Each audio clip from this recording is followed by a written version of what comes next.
Let's talk about trikes. Yes, you heard me correctly. Three-wheeled motorcycles. Now, I know what you're thinking.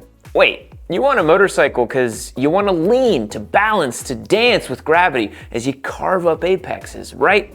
Which is why it is fascinating that three-wheeled machines have existed in one form or another for over 100 years. If they've stuck around for this long, there must be something to them. Let's talk about it. All right, so let's start with the obvious question. Why would somebody ride a trike? What's the appeal? Because if you're a hardcore motorcycle enthusiast such as myself, you've probably got at least some prejudice or at least intense reservations about trikes. I know I do, I have to admit. You'll say, they're just Harley-Davidson mobility scooter, or they're training wheels for grown-ups, and we've all heard it before. But I'd like to approach this subject with some fairness, some objectivity, and some respect for those who choose to ride trikes for whatever reason it may be. Let's try to be nice in today's video. Firstly, one of the big advantages of trikes is the utility of the vehicle. This was the catalyst for some of the earliest three-wheeled machines. You got ample space for cargo, passengers, and added stability to navigate uncertain terrain.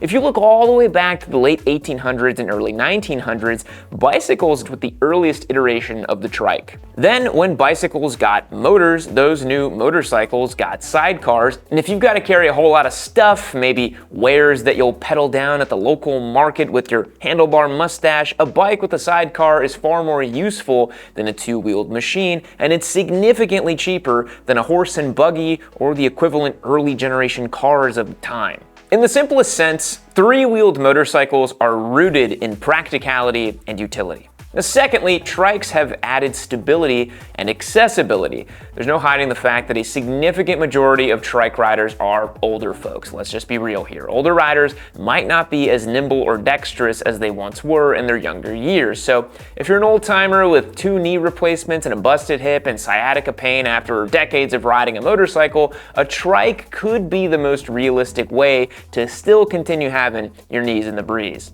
If the alternative is a big touring bike, low-speed maneuvers, stoplights, parking lots, and even backing your bike into or out of the driveway, it may prove to be more trouble than it's worth. A trike removes much of that worry.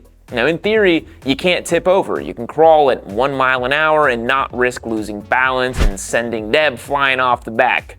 A lot of older riders, maybe even some with decades of two-wheeled glory, eventually adopt trike life to keep riding with a little bit less risk. And as a young man in the prime of his life at the ripe age of 22 years old, I can't throw too much shade. Who knows what my life will be like as I near my 70s? Maybe we'll all be riding around on the back of our sentient pet delivery robots. Who's to say? Lastly, there is an increasing demand for a less demanding motorcycle. There are countless bikes with automatic transmissions, electronic clutches, fully kitted out spaceship touring bikes, and even ADV bikes with convenience features like adjustable ride heights. Motorcycle manufacturers keep adapting for accessibility and ease of use. One might say that's because our entire demographic is shifting further up the age brackets, but that may be a discussion for a whole other video. The trike fits very well into this ecosystem. It's less sporty for sure, but everyone has their own wants and needs when it comes to riding. But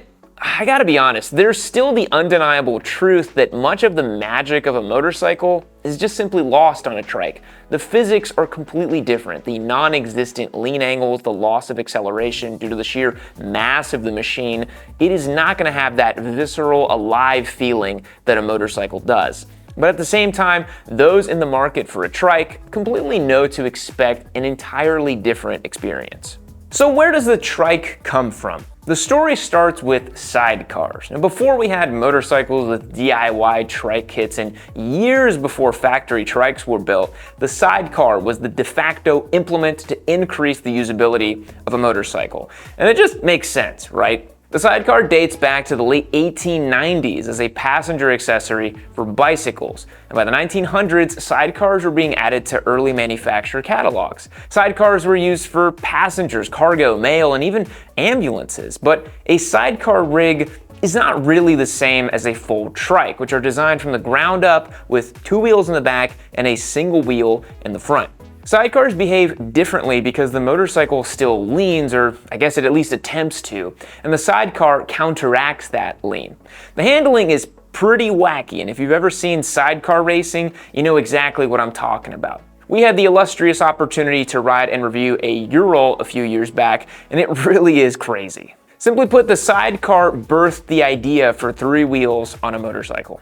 Factory trikes emerged early in motorcycle history, though not in the capacity you'd think of today. Both Harley-Davidson and Indian produced utility trikes, also called Sidecars, in the 1930s. Harley-Davidson's Sidecars was built for work. Couriers, merchants, and even the police made use of its utility.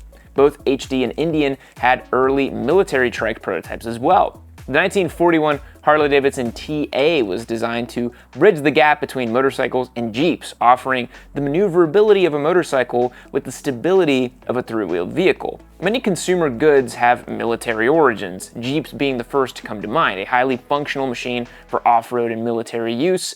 Now, 100 years later, littering mall parking lots with the dashboards covered in rubber duckies. We truly are witnessing the decay of society. Most of the clothing items worn by men, including t-shirts, cargo shorts, chinos, peacoats, aviator sunglasses, they were all originally purpose-driven military-issue garments. So it's not insane to think that if the military found trikes to be useful during wartime, civilians could likely take advantage of their ability for personal use or recreation as well.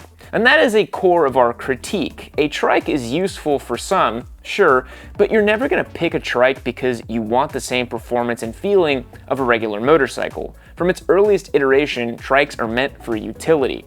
And when you think about it, that makes a lot of sense. Back in the day, roads were not nearly as nice and smooth as they are today, so having something that was kind of off-road capable was pretty good. So I guess a time traveler using an ADV bike would be well served.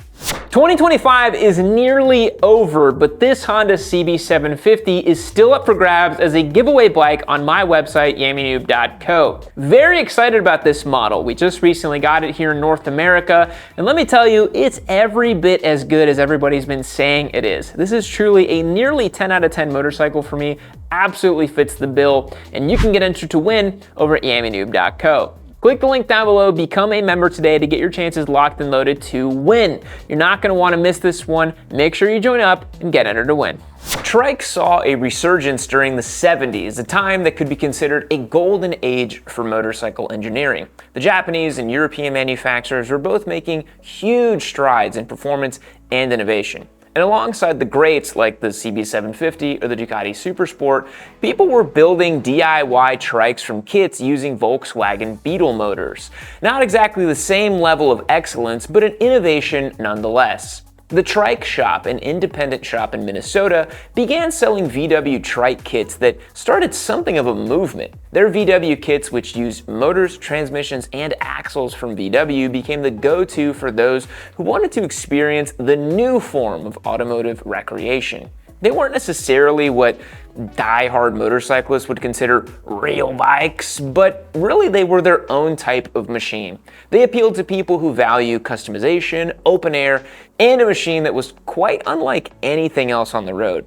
Now, despite the limitations of handling or performance, the VW kit trike era bridged the gap between utility servocars and trikes used for recreation that we see today. So by the 90s, big touring bikes like the Honda Goldwing became popular trike conversion platforms.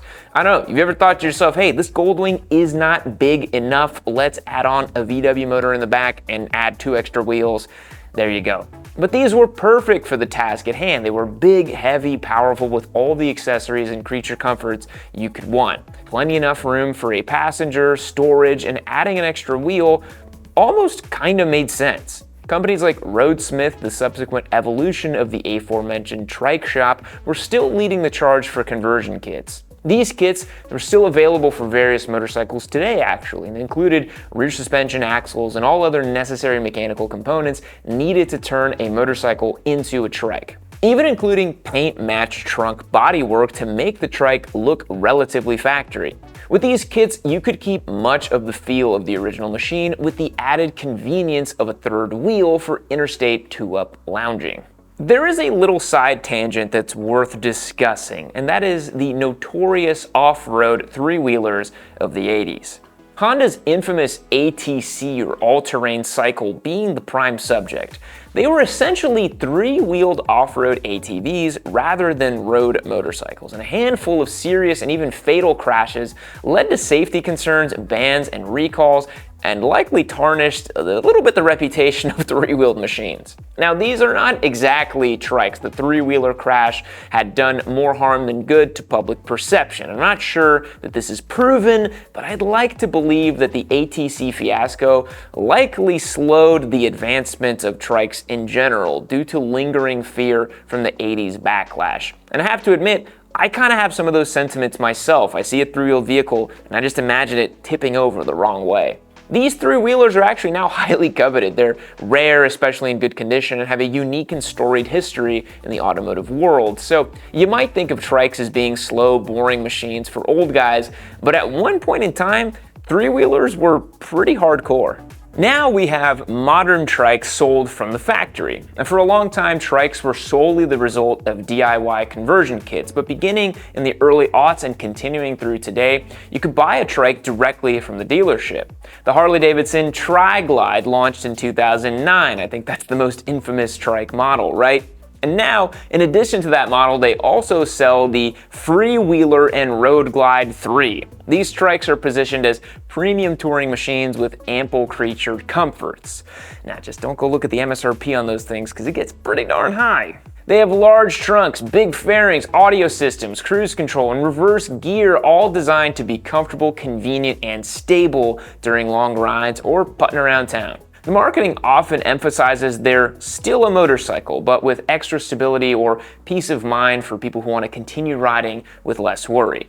Like I mentioned, the DIY kits are still going strong from companies like Roadsmith, and there have been countless trike conversions of various degrees of professionalism on many different models over the years. I'm sure you've come across some listed on your local marketplace for an exorbitant price recently. But despite their prevalence, the trike world is still very separate from the rest of motorcycling. I mean, you steer a trike. If you steer it, it's essentially a three-wheeled convertible. Speaking of three-wheeled convertibles, there are also oddball trikes that are also called autocycles. In my opinion, these are the most cursed of all, but let's talk about them. Things like the Can-Am Spider or the Polaris Slingshot. These are reverse trikes, I guess with two wheels in the front and one in the back. They're often categorized or registered differently in different states too, some earning the autocycle moniker and others just being straight up classified as cars. The Spider launched in 2007 and was marketed as a three-wheeled motorcycle but with car-like stability. The appeal is novel, I suppose. They require less skill and they usually attract operators who've never owned a two-wheeled machine before. According to Wikipedia, about 27% of Spider owners have never owned a motorcycle. That raises interesting types of questions around licensing, and some states requiring a motorcycle license for these, and in other states just a driver's license. It's kind of weird, right? Licensing is unique to trikes in general in some states. For instance, in Texas, you can take the specific three-wheel rider course through the MSF, where all range exercising and testing is done on a trike. And then you go and get a Class M license with a trike restriction, which is a little odd. It's like going to culinary school, but only learning how to use the microwave. Trikes started out as practical responses to certain problems, carrying cargo or passengers while navigating rough terrain.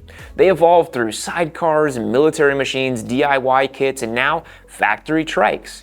There is an appeal for some. There's stability, accessibility, open-air riding when balance or mobility becomes more challenging. And for these folks, it's the right tool for the job. They want to keep riding, keep their knees in the breeze, and enjoy the freedom of the open road, brother, without the same level of responsibility that a motorcycle demands.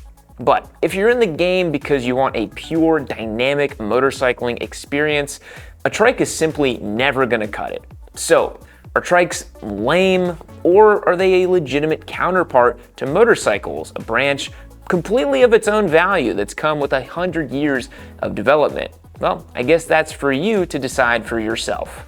Thanks so much for watching all the way to the end. As always, I appreciate it. I will catch you guys in the next one. See you later.